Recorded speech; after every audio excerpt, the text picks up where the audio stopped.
Yemen, and this before the dam of Ma'rib, when it destroyed, then they split in the Arab Peninsula. And from them, the people of Medina, the people of Medina, not the people of Mecca, the people of Medina, they are descendants of Qahtan, Yemeni ones, not Ismaili ones. Okay? And some of them as well stayed in Mecca, but later on they left Mecca.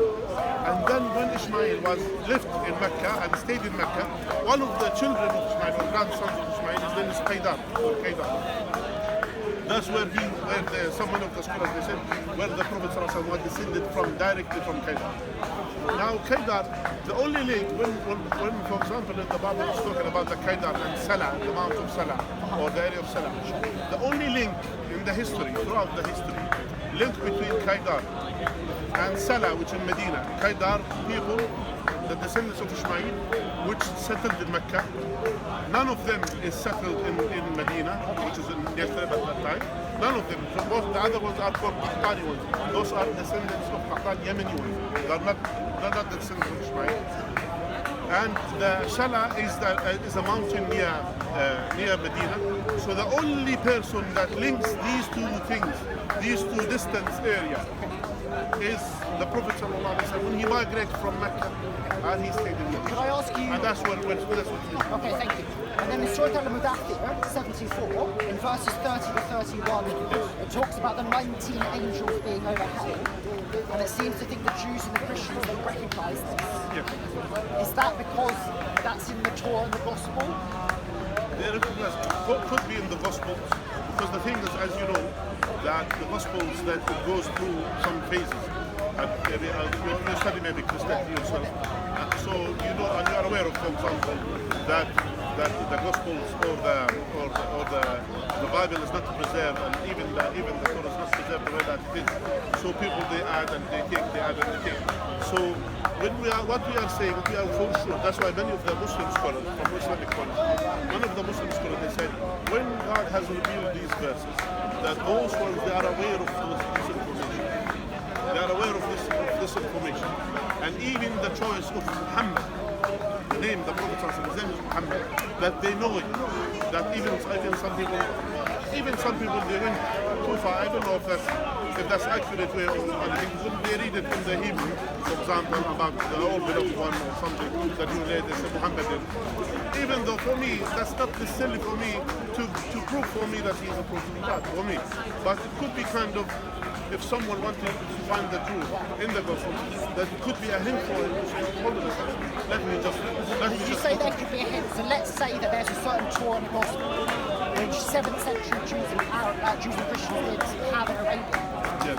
For me, this is the 21st century, I'm a Christian, and the Quran has these statements about recognising Muhammad and recognising him as clearly as our sons.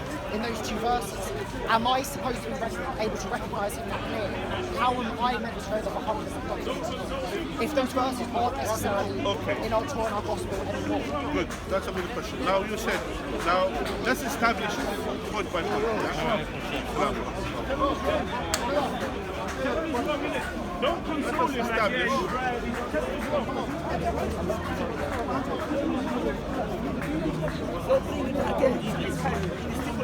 What's going on? Okay. Let's establish this point by point. Now, since we are aware of that, this Quran was at that time was addressing those people at that time. So was addressing mainly the Jews, which they said about them that they were recognized by the recognized him by. So it was kind of, they were aware of that. And there is a proof as well from sources. Like for example the story when Abdullah bin Salam, one of the prophets, he accepted Islam. Abdullah bin Salam was a rabbi, was someone who was well known in terms of understanding the Torah. He was a scholar in the side of the Jews. And they used to look up to him. He was kind of the biggest I know the story. What about me today? One second, I will come to you. So then, after he knew the characteristics of and after he knew what he's upon, what he has done, and all of these things. So in a way, it was made sense for him from the scriptures that he has studied that this is the Prophet of God.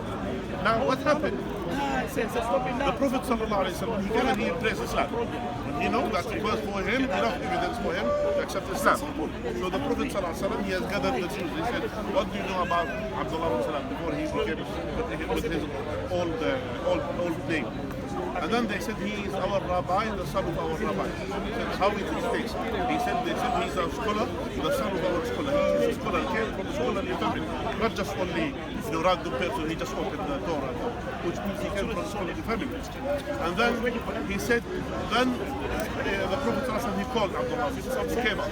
He said, he testified. Then the Jews, they said, he is the worst one of us, and the son of the worst one of us. And he is the most ignorant one amongst us, and the son of the most ignorant one amongst us. So the point is, they flipped as soon as they get on the truth. Because for them, the truth, if you're dealing with the truth, either you have to accept it, or you just consider it doesn't exist. That's what it's going to be.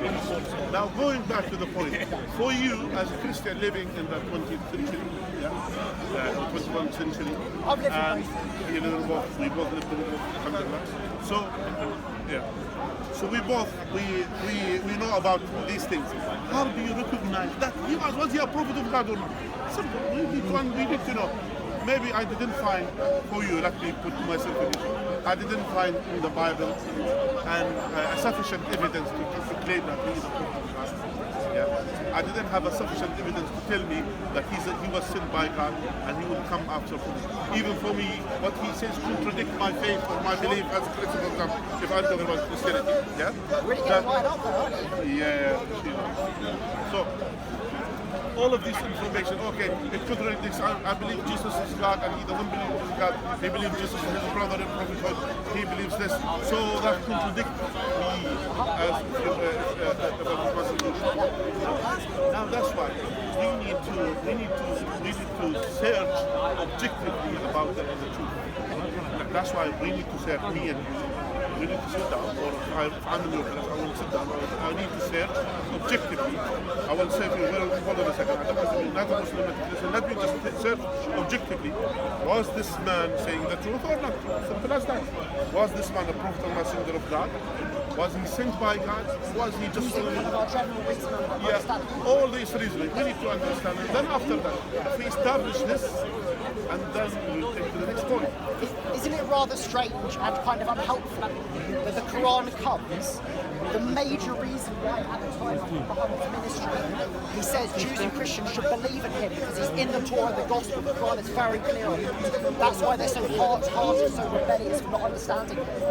Yet that in the vast sweep of history, that only really applies to a very few Jews and Christians in Arabia with the true Gospel, the true Torah.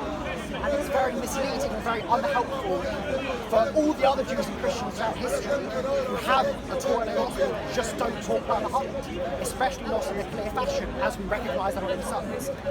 That's quite unhelpful and confusing from God's final message.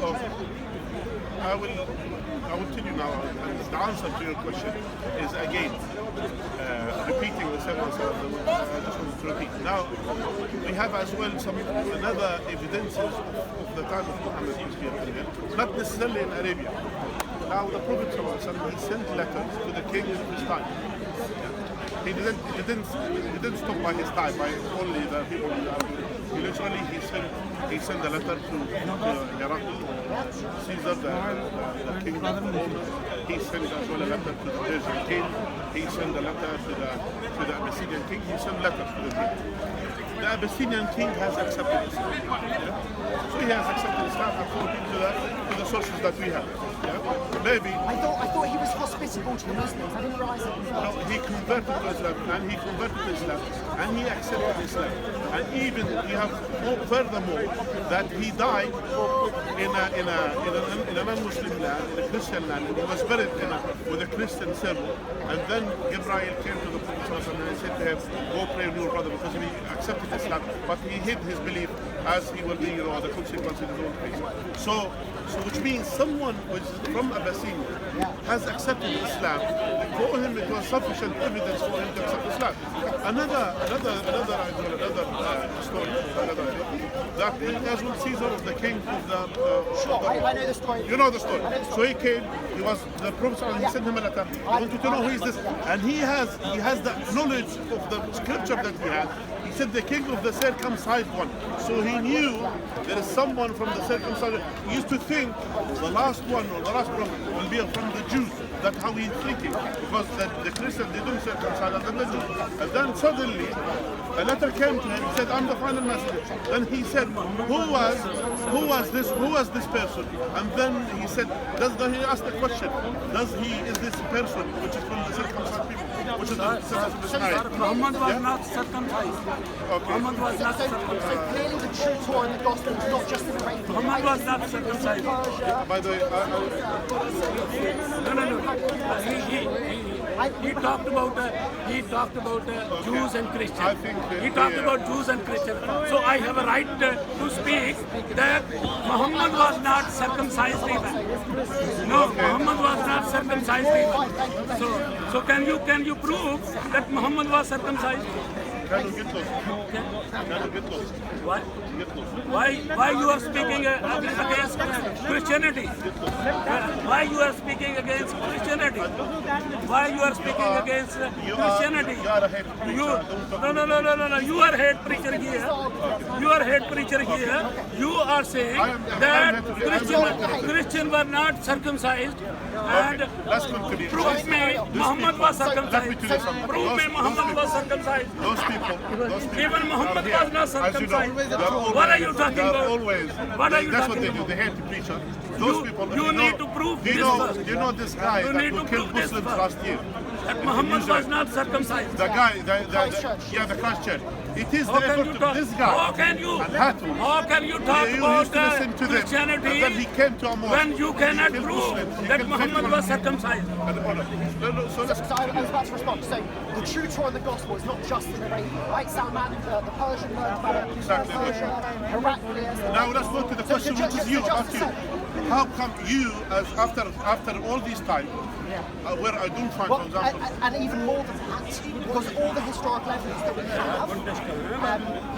have, we have the Dead Sea Scrolls, we have the Torah long before Muhammad's coming, we have the entire New Testament centuries before Muhammad's coming.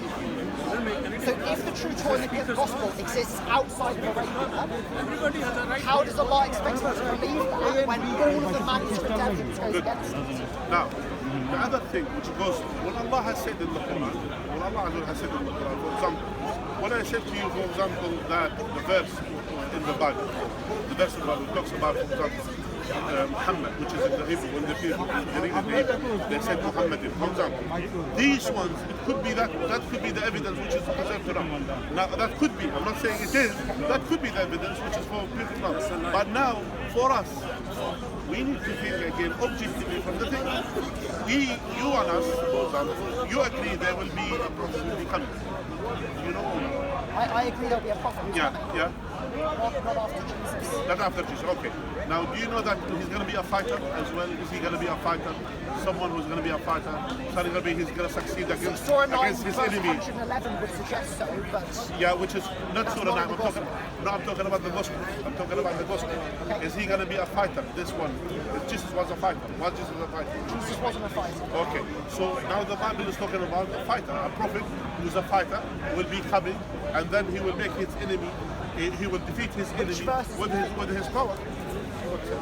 Since we are talking about that.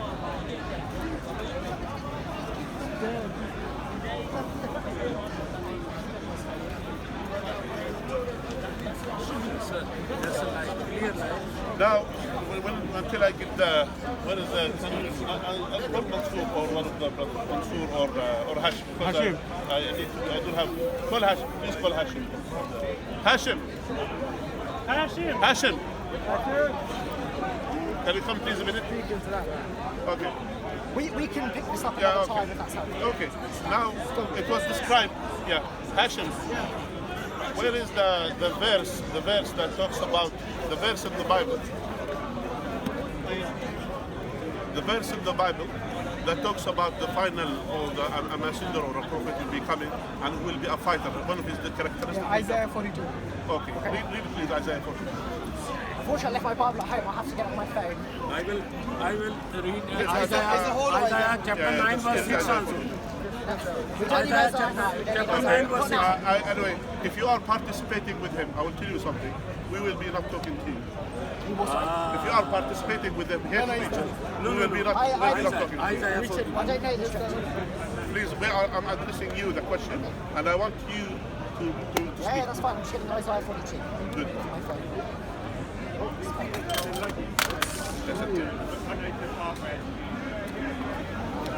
That's a back chain. So, just loading. Okay, Isaiah 42. I'll read the NIV, why not? Here is my servant whom I uphold, my Yes. chosen one in whom I delight. Yes. I will put my spirit on him and he will bring justice to the nations. Good. He will not shout or cry out or raise his voice in the streets. One second. He will be not shout. Yeah. And what? He will not shout or cry out. He will not shout at a crime. Do you know that as well? This is mentioned in the Quran exactly about the Prophet. So I know this is very popular in Muslim tradition that this applies to. Continue. Yeah, right. And a bruised reed he will not break, and a smouldering wick he will not snuff out. In faithfulness he will bring forth justice. Okay. He will not falter or be discouraged until he establishes justice on earth. In his teaching, the islands will put their hope. Okay. And that's the end of kind of that section. Although is this part of the same section? I'll keep reading. This is what God the Lord says: the Creator of the heavens, who stretches them out, who spreads out the earth with all that springs from it, who gives breath to his people and life to those who walk on it. I, the Lord, have called you in righteousness. I will take hold of your hand. I will keep you, and I will make you to be a covenant for the people and a light for the Gentiles, to open eyes that are blind, to free captives from prison, and to release from the dungeon those who sit in darkness. So that's the end of that bit about this coming servant. Okay. So this servant. And read this also. Please do not participate. Isaiah chapter 9 verse 6. Isaiah chapter 9 verse 6. Bye-bye. You talk too much. Anyway, so here it says bring justice, and he says as well he will be a fighter. So Jesus wasn't a fighter. Where was it fighters from? Did I miss Oh, Jesus there is wasn't no a fighter. It is further down. Further down. Further down the scale. Yeah, go. You don't know your Bible. I've not looked up this first. Okay. Look here. It says, We for unto us a child is given. That's nonsense. That's For nonsense. unto us a son is born. The government shall be upon his shoulder. He is wonderful See here, when we counselor, wanted to mighty have- God, when we wanted to everlasting have- Father. when we wanted to have- That is Isaiah. Listen. That is I agree Isaiah. with you. I'm not helping. And that is Isaiah. Yeah. It's talking about Jesus. Same book. Same book is talking about Jesus. Here. Same book is talking about Jesus here. Deny him. We are not Jews. We are Muslims. So you're thinking down in So verse 30, you should right? believe this, that he is of God Almighty. Yeah. He is God Almighty. Yeah, the Christian. Yeah. Jesus is God Almighty. Now, Jesus. now Isaiah. Is God Almighty. Now here, further down, it says about that he is. Okay, so down, are you Wonderful thinking of verse counselor, 13? mighty God, everlasting Okay, Father. assuming you're thinking of verse 13, the Lord will Everlasting march Father. out like a champion, like a warrior he will stir up the seal. Exactly. With a shout he will raise Like the a battle champion or a warrior, yeah? and will triumph over his enemies. So he has enemy. He will fight his enemy. Yes. So I'm And not he's a warrior. So he's a warrior, and he will fight his enemies. Yes. So two things, if I may, very quickly. First of all, the reason And it's as not- well this is which verse this one? It's Isaiah 42. Yeah. And here there's the villages of the Kedar inhabitants, and here the inhabitants of the Sela. That's the one which is the verse I was talking about before, which is the Sela one, that the Isaiah here 11. It's talking about exactly. It's talking about Kedar. Listen, all this You wanted my together. answer. So All take this my together. answer. Kedar, Kedar is a one thing. Buddha. Sela, and talking about a king or a leader who's going to be a warrior, as later on. All of these verses, it does not indicate about Muhammad. Okay, right, I'm fantastic. asking you. Shall I give my answer? Yeah, you're asking me. Fantastic. Okay. So first of all, the reason I didn't read out those later verses, initially, is because I'm not actually sure if they're part of the same section. We'll have to look this up, see if they're part of what the scholars call the servant songs. That's fine. Because after verse 9, at least here, I've got a different subsection, Song of Praise to the Lord, which makes sense. Verse 10, you might have a shift there. Sing to the Lord new songs for what's going on. What's Isaiah kind of 40 onwards about? It's generally thought to be about the return of the Jews from exile. So, I'm not actually sure this is about the servant. let's But not- no, to finish my answer, even assuming it is, what is the point? Why is Kedar, Arabia, Kedar is mentioned sometimes in the Bible. It's normally mentioned, look this up, to demonstrate the extent to which Judaism spread, which is the reason why earlier it begins in verse 10. Sing to the Lord a new song, his praise from the ends of the earth. You can go down to the sea and all that lives in the islands and all who live in them. Let the wilderness and its towns raise their voices. Okay. Let their settlements where Kedar Okay. lives A new song. What does it say? New song. What does the new song mean? Muhammad never sang a new song. What's the new song mean? I think you know what you should do. Listen. Why didn't you By the way, research what's your name? Your name is James? for every verse? No, Richard. every verse, if you said I have to look into it, then maybe it's best if you actually read it, research it, and then come. But I would actually give you this link. Go to many prophets, one message, and I think it's if you look for the prophecy of just look for Isaiah 42. So It basically, says the title is Muhammad is the upon you. So do you think And this is Medina very in the Bible. clear? So one it's second, clear as I recognise one myself. second. Listen to this. Richard, I assume, this is what generally we assume with the people, that they are genuine. Yeah? Listen, Richard, Yeah, sorry, I missed out this time. try to focus on this. What he does is he actually analyzes each verse of Isaiah 42 and gives you the context and the relationship to why we believe that is a prophecy. Maybe This can only apply Okay. to Muhammad. Now going back, Richard. Now since we assume generally, when we talk to a person newly, this is the first time I'm discussing this, we assume that you are genuine. That's what we assume. Yeah? Unless if you prove vice versa. I hope you don't approve. My advice to you, if you keep hanging with these guys, we will assume vice versa. I'm just saying it. I'm just saying to you and indicating to you how we do it. Now we said to you, since I will advise you, go and read Isaiah from the beginning and then read from there. He has read this Isaiah. You need to read this Isaiah. 1 second. Chapter 9, verse 6. Now what happened? Now in Isaiah, he's talking about Kedar. And we know now Kedar is one of the descendants of Ishmael. And Kedar, again, why are you saying this Kedar? And I keep emphasizing this. Kedar was representing the descendants of Ishmael. Arabs are three types. This is all the history. Arabs are three types. One Arabs, all of them been destroyed. None of them is still alive. Like the people of Saleh, the people of Lut, they are destroyed. None of them left. None of them is alive. The second type of Arab, which they call Al-Arab al-Arabi, which is the original Arabs. Those from the Qahtani, which they came from Yemen. They are from descendants of Qahtani from Yemen. They came and they were spread amongst the Arab Peninsula. They settled, some of them settled particularly in Medina, in Yathrib. Yeah? So none of the descendants of Kedar stayed in Medina before Muhammad. So it was known as Aus al-Khazraj and the Jews. Those are Arabs, Khazraj, both of them. They are cousins, descendants of. That's, by the way, we have something in the Arab tradition that we study with Ilm and the lineage. We study the lineage of the people. I know my lineage all the way to my 14th grandfather and all the branches. We study this. Yeah? So the Arabs, they know where exactly which is which and who's who. Genealogy. Yeah? So they know that the Aus al-Khazraj who settled in Medina, people of Medina, none of the descendants of Ishmael settled there. So the people who settled in Medina are people from Yemen originally. Those are Qahtani ones, the second type of Arab. The third type of Arab, they call Arab Islam. Those who became Arabs, originally, they are from the descendants of Ishmael. When Ibrahim, his people, traveled and he came to Mecca, and he left his son in a valley where nothing grows, and they stayed there until the water came. And after that, he learned a tribe of Jurhum, which is from the Qahtani one, they settled in that area, and then he learned the Arabic from them. He didn't speak Arabic before, so he learned the Arabic from them, then he became better than them in Arabic. This Ishmael, the son of Ibrahim alayhi salam. So he settled in Mecca. And then his descendants are the Arab, the third type of the Arabs, which is the Arabs who became Arabs. Yeah? Before Now they were all pagan. Now after that, now Ismail alayhi salam, he was a messenger, not just only He was a prophet and messenger.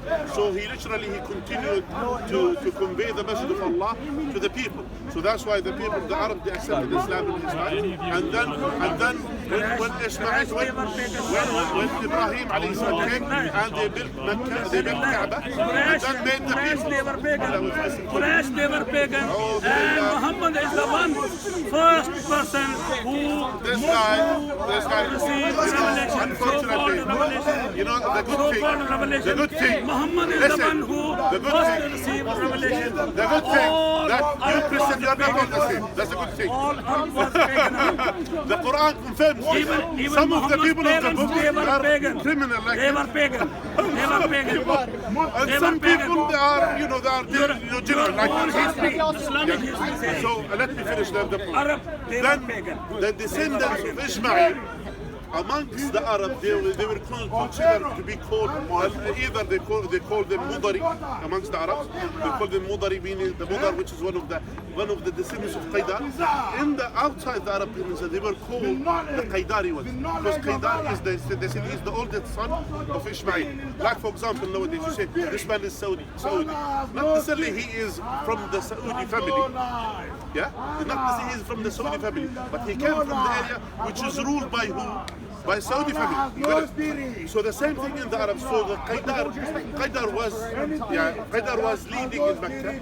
So all the people was around him. He used to be called Qaidari. So the only link between Qaidar and Sena in Medina is one person, which is Muhammad Sallallahu Alaihi Wasallam, when he traveled and settled there. Chapter 70 of the Quran. So scholars normally interpret the servant songs as being related to each other, right? Isaiah 42, Isaiah 49, Isaiah 52, 53. So if your interpretation is correct, for what it's worth, I have looked to Isaiah 42 line by line, didn't find the Muhammad, but of course that was a long time ago, the scholars normally interpret those together.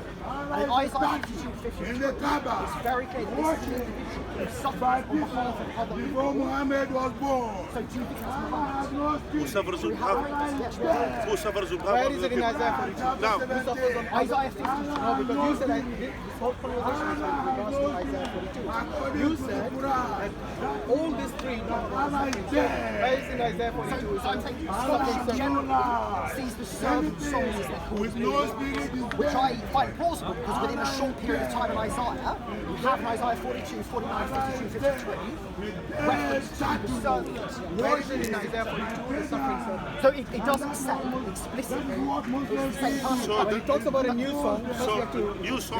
what is the new song? What's the meaning of a new song? In a short period of time within the Bible, if you've got the Listen, same... when you say a new song, what does it mean to you? So as I said, I have to double check that specifically. It could either mean two things. This is either talking about the redemption of the Jews from exile, which is what a lot of scholars think Isaiah 39 onwards is about, or this could be about the servant of the Lord. But Jesus never fought. How come you're talking about a warrior? You're talking about, he's talking about, one second. No, he's not talking, he's talking That is the biblical language when it comes. It means the Lord is with you, and he's talking about someone who will defeat. How someone will defeat his enemies? How come Jesus didn't know that? Jesus never fought. Actually, according to the Christian, he was defeated. And he never went to He Kedar. never, according to the Christian, he was literally killed he was and the defeated. winner. Yeah, so that's why I will say The to you, mission my which brother, he came I will for, say to he you, was the winner. My response to that open your mind to accept the truth. Now, I understand that you look up. That's one of the things. But for me, that's not the only thing I will rely on. I will say, open the Quran and read and study the Quran. Okay. So study the Quran and understand the Quran. What the Quran is focusing about, what the Quran is talking about, how the Quran describes the Prophet, how a person literally suffered, was tortured. People they tried to kill him, they accused him of all of these things. They're still evil people like this guy and others. They still Quran is they speaking say Muta is bad things halal about thing. him. They say Quran bad is things speaking about Muta is him. halal All thing. of these things. So And yet, he should read this Quran. and yet, until all these 1400 years, and still yet they will talk ill about him and talk bad about him. And what did he gain from this life? Did he get, if he want kingship this time, think about it, objectively. If a person, the pagan, they offered him, they said, we're going to give you a king. We're going to make you the king. We're going to make you the richest one amongst us. We're going to give you such and such. Why did he refuse? And he lived poor and died poor. with nothing in his act, nothing. Literally died poor. Alayhi salatu wasalam. Well, what did he get? And he didn't have even children to inherit, to give them, whatever they have. Who was looting the What's the caravan? point of all of these things? Muhammad and his gang. Muhammad and his gang. If I do read Isaiah 42 again very carefully, thinking all through, and I'm not convinced, I just don't think it's Muhammad. Given that the Quran does seem to place a lot of weight on saying they'll recognise him clearly, do I then have an excuse before that? It wasn't for everyone. Just saying. It wasn't for everyone. He has a good question. He said, do I have excuse before Allah? You say, oh, I didn't have sufficient evidence to say this. No, I will tell you no. Do you know why? The Prophet ﷺ, he said the hadith. He said, by Allah, by the one who is my soul in his hand. Yeah? No Jews or Christians heard about me. Hears about me, and he didn't accept what I was sent with, except Allah will put him in hell. Now you heard about him. Now it's your duty, I will say to you, it's your duty to study him, to know him, to understand him. Maybe you have to know him. Now that's why, and through the right sources. Now instead, for example, if you want to listen to some hate preachers, people who will just only attacking him. Let's not talk about hate preachers. That's irrelevant. Talk about, okay. So I will say, my advice to you, go and sit and discover yourself. It's your own journey. So Richard, if you think the prophecy is the only way to convince about Muhammad's existence or the fact that he's a prophet of God, then that is the wrong way to approach it. That was a sign for the people in whose book it was written. And My question to the gentleman earlier before you arrived was, given that the Quran says, they'll fight in the Torah and the Gospel, they'll recognise him as they recognise their sons. They will recognise him, not you. Right, okay. Here's my question, and I asked the gentleman earlier. Is it not unhelpful that should only apply to just Jews and Christians at that time period, 7th century Arabia, and not almost all Jews and Christians that are living, and be misleading in that Jews and Christians from other time periods pick up the Torah and the Gospel, and they say, I find nothing about Muhammad here. I especially don't recognise him as I recognise my own sons. So that makes me think the Quran is wrong. Okay, so if you look at the evidence, the reason the Jews were actually yes, far away from Israel. Why do you think they were there? That's what this gentleman said. So the question then is, if there was a Torah and a Gospel which did have clear descriptions of Muhammad, where is it? We've got the Torah from Muhammad's time, we've got the Gospels, complete New Testament, complete Old Testament, and there's no, unless Isaiah 42, unless I'm convinced, there's just no clear description of Muhammad. Because it's interesting that Tafsir, as you know, is there is another they describe the exact physical details of Muhammad. There is another thing as well I will add to your information as well. Since we're talking about Muhammad sallallahu alaihi wasallam, now, this verse was addressing certain people at that certain time. Now, what about the pagan, which is the majority of the Muslims at that time, who used to be pagan and they accepted Islam? They didn't have any scripture, they didn't have all of these things. What made sense for them to accept Islam? So the Quran was not only addressing those ones and addressing you only. So the Quran is addressing everyone to look and to check and to find. So that's why I will say to you, now, okay, the Quran is talking about this particular thing. I will say to you, the Quran is not just only about that particular thing. There are other things in the Quran indicate about the Prophet who looked at the Prophet. So one of the things, for example, let me give you one single example. In the Bible, which the Quran was right about, and the Bible was wrong about. History, Pharaoh. Okay, in front of everyone. Seriously. In the Bible, what they describe the king at the time of Moses? Joseph. What was the title of the king at the time of Joseph? From memory, the Bible calls it Pharaoh. Good. And what the king was called? What the king was called at the time of Moses? Pharaoh, the same. So they called the king at the time of Joseph was Pharaoh, and the king title at the time of Moses was Pharaoh. Both of them are the same. Now, this English guy like yourself, not long time ago, who interpreted Rosetta Stone. Not long time ago, 100 years ago, nearly 100 years ago or so, yeah? When they found Rosetta Stone, which interpreted the old Hebrew language and the old Greek language into Latin, and from Latin, he understood, which is sort of the hieroglyphic language, interpreted into Greek, and that Greek interpreted into Latin. So what they have said, they discovered that the king at the time of Joseph, it's impossible to be called Pharaoh. In fact, Pharaoh was a title of the palace of the king, not the king himself.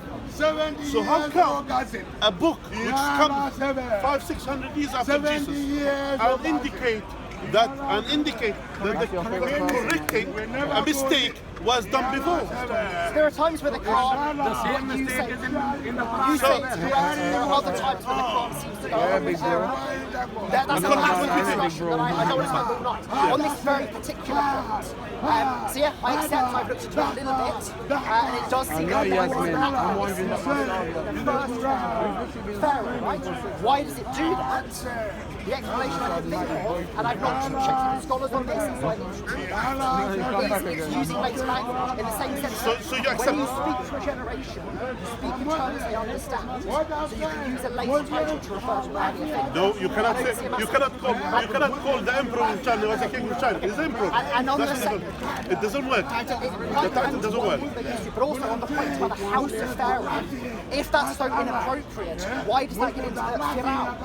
I don't know if scholars see Pharaoh as an Arabic version of Pharaoh. Pharaoh is the Arabized way of it. But if Pharaoh is an inaccurate title, Even Pharaoh is English, you know. Pharaoh is English. Fine.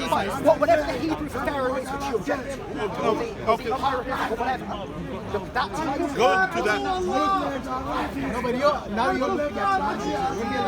The exact title, like the title, let alone the title. And the term Pharaoh, there's a significant difference. We're not talking about what the Arabs call the term. And what the English is, how pronounce it in English. That is semantics.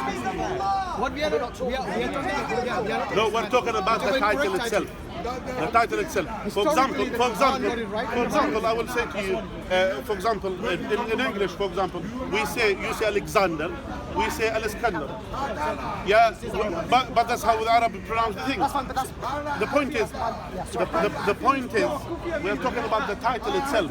The title was used. That title, Pharaoh, was used for the king at the time of Joseph, which is historically error and a mistake. And even though, but what about the Dead Sea scriptures? Why did these scrolls didn't rectify it? What was the other point? Because you brought to me. You said to me, okay, 1 second. You said to me, they know about him. But in the Dead Sea scrolls, for example, we don't find the description of Muhammad. I will say to you the same thing, using the same analogy. Why did the Dead Sea scrolls? They didn't, rectify this title Pharaoh to say, hold on a second, that's not Pharaoh, it's a king. Because I'm not saying that as the standard. Do you get it? Right. Did you get my point? Earlier you were saying that there's also an issue about Pharaoh. It's an inappropriate title because it means like the house, not the person. What are you saying? What I'm saying, when they discovered this Pharaoh at the time of the Joseph, this is what the history what I read, yeah. This is what I read in that. But it definitely is not. It used to be called a king. It wasn't called a Pharaoh. This is simple as that. He was called a king, the king of Joseph at the time. So he's a king. His title is a king. He wasn't Pharaoh. Wasn't nothing except a king.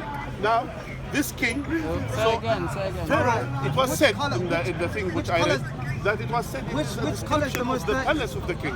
The castle of the king used to be called the Pharaoh. It was at that time. It was indication in a way. So the point is, so the Bible was mistaken in the state, one thing. Plus as well, when you are using this analogy to say, for example, okay, but the Bible here didn't indicate about Muhammad, it wasn't describing it properly. I will say to you, even the Bible did not rectify a mistake in it, which is about description of the king. So that's one thing, and there is a lot. So my point is, what do you mean, Brooke? And we need to study things objectively rather than to study it on let's study it objectively. To say, study the biography of Muhammad, peace be upon him, understand him, know what he was called, what was the call of Muhammad, and as well, study as well. Even study, I will say to you, go back to those scriptures.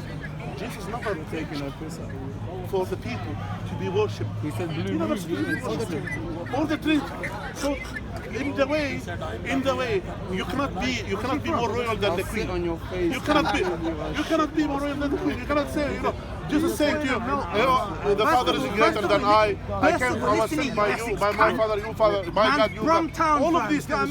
No. He is the Lord. And by the way, there is a funny story, by the way, in this. We say there is two people walking in the desert. Some guy called Brooke. One of them, he saw something on the ground. Firstly.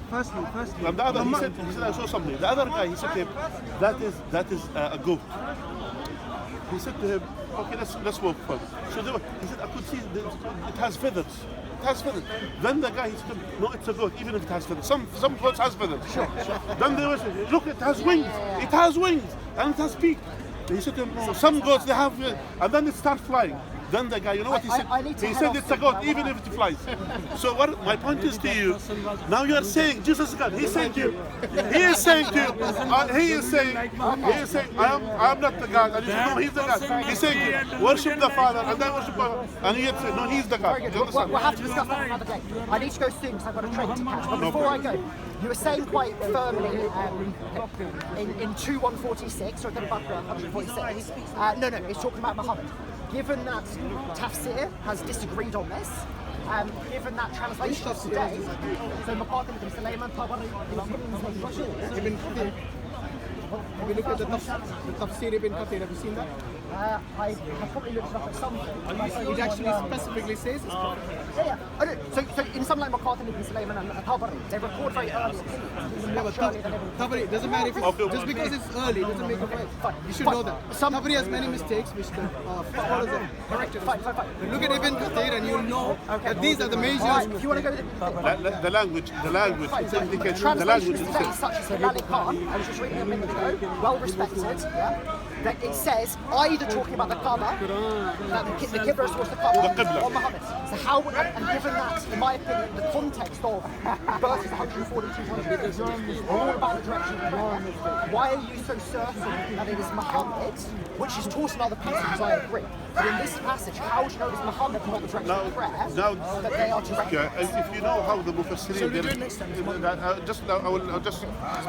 I will give kind of a bit fundamental principles in terms of tafsir. The scholars of tafsir, they will study the Quran and they do the tafsir, which means interpreting the Quran either through the Quran itself, or through the hadith, or through the language. Now, here, it indicates here when Allah is talking about the Prophet sallallahu alaihi wasallam, then Allah said, يعرفونه كما يعرفون أبناءهم, which means they know him, يعرفونه him. Or it. Who can be him or it? It, the masculine one, not the feminine one. Masculine it, not a feminine one. Why? Because otherwise Allah will say يعرفونها, means if it's Kaaba or Qibla is feminine. If it's a feminine, even though it's objective. If the Arabic is that clear, why didn't Muqatil ibn Sulaiman or Tabari? Now here for me, these doesn't contradict. Because for me, the indication, it indicates about the truthfulness of the Quran. That's mainly. So if you know the Prophet sallallahu alaihi wasallam, if you know him, yeah. If Allah is talking about Shatr al-Masjid al-Haram, al-Masjid, it's talking about the Qibla Masjid. Could be the Masjid as from this, not the Qibla. Or the haq concerning the issue. Could be the haq. Could be all of it. Could be that. Right, so grammatically it could fit. Yeah, it could fit because if it talks about that, it could fit, and it could fit the Prophet sallallahu alaihi wasallam. But the holistic thing is indicate about the truthfulness of Islam. As simple as that. The truthfulness of Islam. Then in that case, me and you have to study. If we believe that Muhammad sallallahu alaihi wasallam is the truth, that means we believe Islam. If we believe Kaaba and the Qibla and the Masjid al-Haram is the house of Allah established by Ibrahim alayhi salam, and we are obliged to follow and to pray to him, then we know Islam. If you know the truth, which is from Allah, and all of it is Islam. Then in that case, that's why there's where the difference of opinion between the Mufassirin. But these things for us, the tafsir, not necessarily, we are not like Christian. They don't dictate us what we should do, what we should accept. It's opinion. That's how they think, and then they will use the rest of their belief, especially because there is no text indicate that it is, for example, or to confirm that it is what they think. So that's why they say it could be according to the language. According to the language, it could be in the Masjid al-Haram. It could be according to the language, it could be about the Prophet sallallahu alaihi wasallam, it could be about the haqq, the truth, it could be about all of that. Excellent. Yeah. That's very helpful. So given that it could be all of that, so what is there? But then the is there some Qibla hadith is that wrong, clarifies the wrong way. The Qibla is Hecklers fair minute, I get that. Given that grammatically it could be either, again, why Ibn Kathir? How do you know Ibn Kathir is right on this? the same thing. For us, we could take a stand to take, for example, okay, if that makes sense, if that goes with that, for example, for us as a student of knowledge, we will check which one has more firm in terms of understanding. So the text, generally, for example, I go with if the verse is talking the closest noun, talking about it, that means this about the closest noun. Which isn't Muhammad. For example, I will go with that, and if it indicates the context, sometimes if the context talking about Muhammad sallallahu alaihi wasallam, and then suddenly drifted, and then suddenly It's all about the Qibla. it does not matter for us. My But brother, you're just saying that's the right it does not matter because we have one hadith, by the way, and related to this. Is there a hadith on this? As far as I remember, we have one hadith.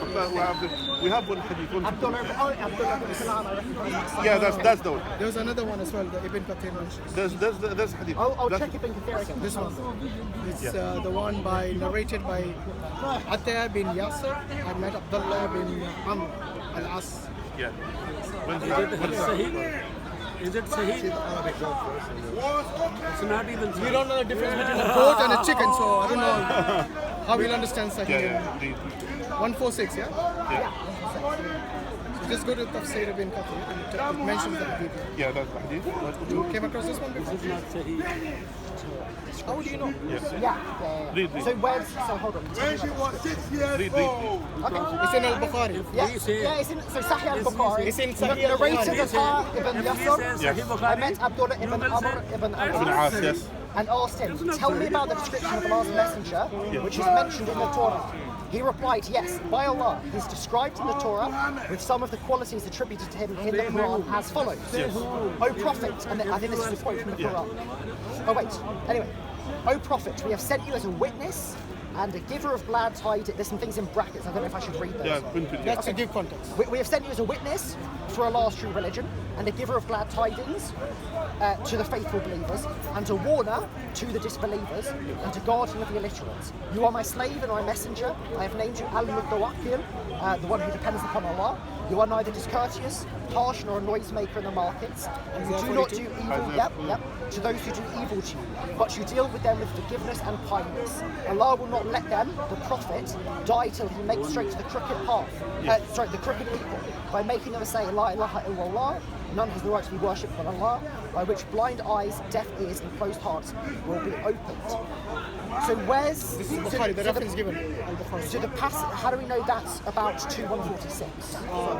Because that's specifically what I want to know. Yeah, sure. So this is an app which you use. Okay. So this is Ayah 146, chapter 2. Okay. Press there, look at the tafsir. Okay. This So is whose tafsir is it? Ibn Ibn Kathir. Kathir. He's using So it. Ibn Kathir connects these two. Yeah, Great. he brought this to indicate about That's not necessarily clear from the hadith, though. The hadith doesn't clarify No, this. he about was the asked source. about this verse. This Abdullah bin Amr ibn As was asking about this verse, about the indication of the Prophet ﷺ in that. But it doesn't say anything about 2146, does it? What is so that's It could be about 7157 or 616. I mean, there are a number of verses which are about recognizing Muhammad. What do you think? so this is Ibn Kathir. I think we read the footnote earlier, which was 242. So it's connecting. The footnote is connecting to this, and this is the one about Ibn Kathir. So is that connecting or is Ibn Kathir connecting? No, Ibn Kathir is this one, this I ayah. don't have that. Let me get the Arabic. And if you want to read that, it says here. So the Jews know that the Prophet is true, but they hide the truth. This is what Allah says. So those whom we gave the scripture, Jews and Christians, recognize him, Muhammad, or the Kaaba at Mecca. So he recognizes either as options, actually, doesn't he? So why can't it? Ibn Kathir, it could be either, right? No, but it's saying either based on this ayah here. But what he's saying is that it gave the explanation why one is Muhammad and second why it could possibly also be Kaaba in this one over here. Oh, why it can't be Kaaba? Why it could be Kaaba? Okay. Why it can't be Kaaba? Why it can be? Okay, so he quotes that as being relevant to the verse. So this is relevant to verse 242. which connects to this verse here. But is this Ibn? Sorry, I'm confused because that's Sahih International. That's a footnote, and that says Ibn Kathir. So Sahih International So is that's correcting the footnote. right. Sahih International is. You said Ibn Kathir though clarifies that this hadith is about that verse, right? And that's what I'm disputing. Yeah. So if you read the whole thing in the tafsir, you just read the first line. Read the whole thing. One second. Yeah. The verse before. Here it is. ولئن أتيت الذين أوتوا Similarly in the الكتاب. No, hadith, hold on. Allah's messenger said. So that's the other one. I'm aware of that one. Yes. Listen. Here. Firstly, Allah said in the Quran, in the first one, قد نرى تقلب وجهك في السماء. We see you twisting your face in the heaven. فلنولينك قبلة ترضاها. And make you to turn your face towards the qibla. فولي وجهك شطر المسجد. Turn your face towards the Masjid al-Haram, which is Mecca.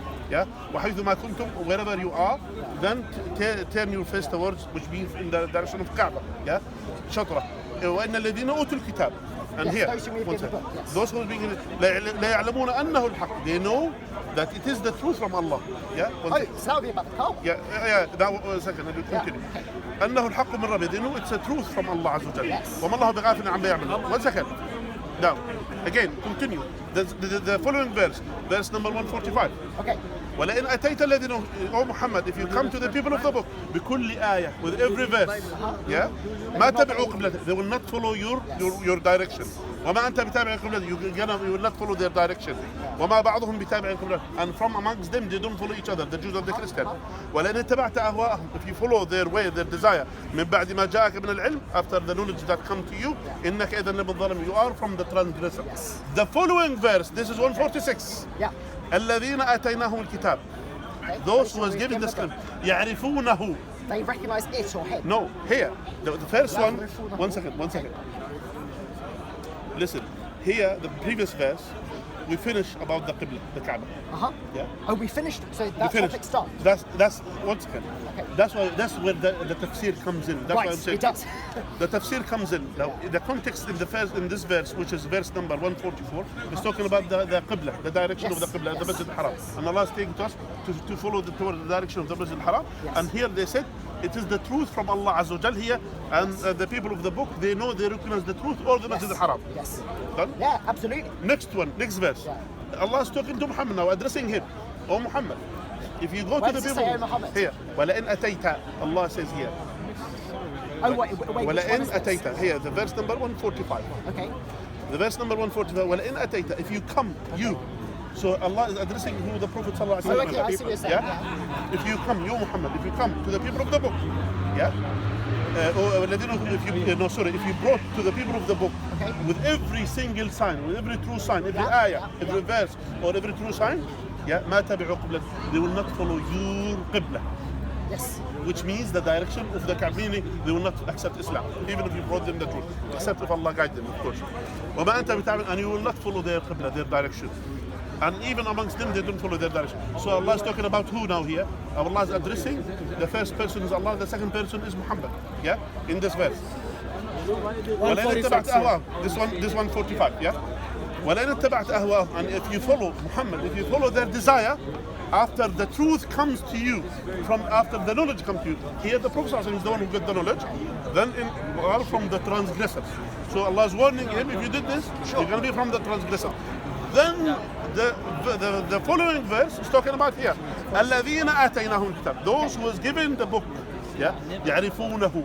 They know it as they know, as they know their sons, yeah, as they know their sons. وَإِنَّ فَرِيقًا مِنْهُمْ لَيَكْتُمُونَ الْحَقَّ. And some of them, they will hide the truth وهم يعلمون, while knowing. Now, here this verse, it has يعرفونه. Either it's talking about Muhammad sallallahu alaihi wasallam, like they know themselves, or it's talking about the truth. Because here, the context of that is talking about the truth. And in the verses before and I think afterwards, what is the truth? It's the truth about the Qibla. Haqq is used, is it not used before and after? No, but Allah addresses him, remember? Now here, In 145, Allah addresses the Prophet sallallahu alaihi wasallam. Because of that, under that He's context, also the subject of the... so it could be, we said there is no contradiction. But just, By the way, you know, Ibn Kathir also mentions Al-Qurtubi with regards to Abdullah bin Salam, the one that you mentioned Yeah, Abdullah earlier. bin Salam. Okay, here it is. do you recognize it? According to Al-Qurtubi, it was narrated that Umar said to Abdullah bin Salam, who was actually an Israelite scholar who became a Muslim, do you recognize Muhammad as you recognize your own son? And he replies, yes, and even more. Yes. So there is clearly in Because Ibn his wife Kathir, may have cheated on him. It's a very funny story. well, In some versions, anyway. besides the point, besides, In the story, in some. yeah, even in more, some even more. accounts- Yes, that's what he means. That means he recognized the Prophet Muhammad Sallallahu Alaihi Wasallam more than even his son. Yes, that's what he's saying. And this is clearly showing you that Ibn Kathir mentions both with regards to the Kaaba and with regards to Prophet Sallallahu Alaihi Or Wasallam. the So what is truth. the problem, And really? does Ibn Kathir conclude which is best? Which is the best interpretation? For example, He mentions both, he doesn't I conclude. am in the first verse, for example, I am more inclined in the first verse to talk about the Strengthens Masjid both the al-Haram, positions. the Kaaba or the Masjid al-Haram. In the second one, which is to know they recognize by their like their own son, I'm more inclined to say about the Prophet because the context is talking about the Prophet. Allah is addressing him, and then after that, the people of the book they will recognize him. You know, I'm spending all this time arguing about verse 146, but 144, 150, 45, whichever one it was, you've conceded the people of the book recognize that the direction of prayer should be towards al-Masjid al-Haram. So where's that in the Torah? That's 144.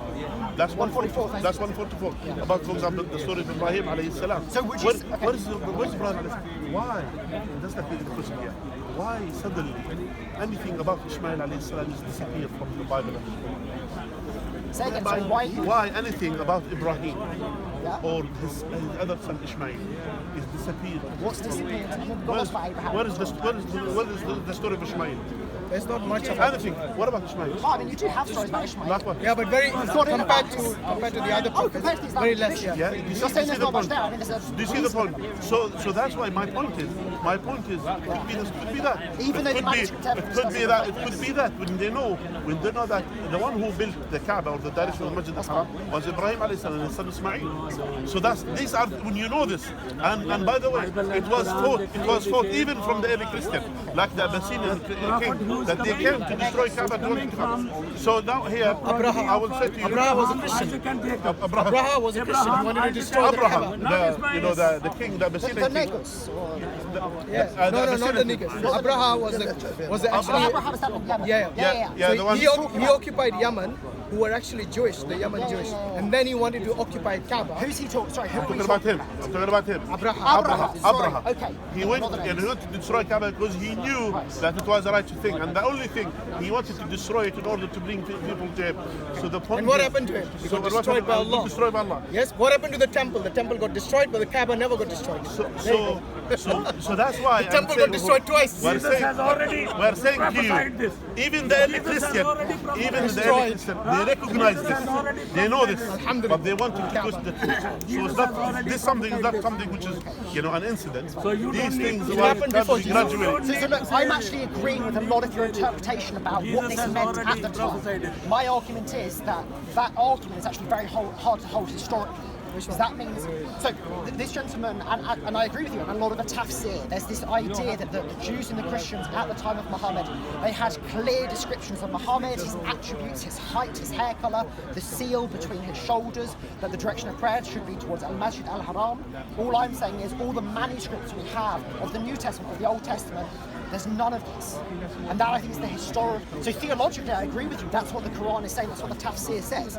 Historically, I think Isaiah that 42, we gave you already. Same thing. Let's Same do this thing. again. Can I say something? Last time I checked, it's not destroyed. I will add to this.